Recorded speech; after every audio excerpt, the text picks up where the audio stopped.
তাদেরকে সুসংবাদ দাও না।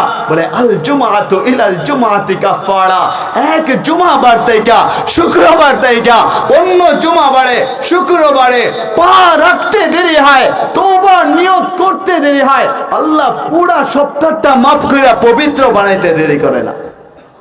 তো বলবেন এক সপ্তাহটা মাফ করাইছেন, বাকিটা কি হবে?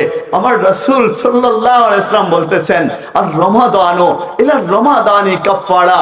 চিৎকার দিয়ে বলুন না আল্লাহু আকবার, আল্লাহু আকবার।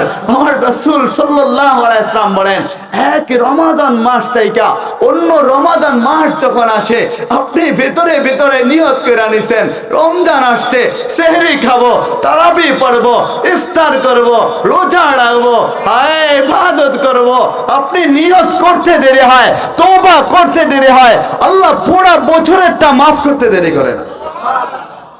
তো দর পড়বেন এক বছরেরটা মাফ হইলে বাকি জিন্দেগির কি হয়ে যাবে? আহা, কেমন সুসংবাদ আমার রাসূল দিতেছেন। বলে কবরে যেহেতু একাই যাইবা, আমাকে যেন সঙ্গে পাও। আমি তোমার জন্য দুনিয়ায় থাকতেও বলছিলাম ইয়া রাব্বে উম্মতি, দুনিয়ায় আসতে দেরি হয়েছে, আল্লাহু আকবার কাবীরা আলহামদুলিল্লাহি হামদান কাসীরা ওয়া সুবহানাল্লাহি বুকরাতাও ওয়া আসিলা। নবীজি সিজদায় পড়া আল্লাহর প্রশংসা করতে দেরি করে নাই।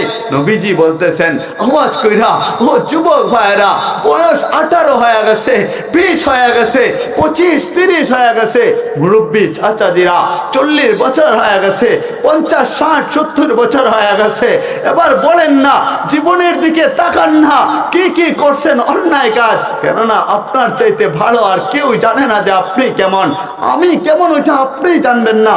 আপনার সাথে তো সবেমাত্র দেখা হইল, আপনি মনে করতে পারেন ওলি হইতে পারেন, আলেম হইতে পারেন। আরে কিসের ওলি, কিসের আলেম, আমার ভিতরে কি আছে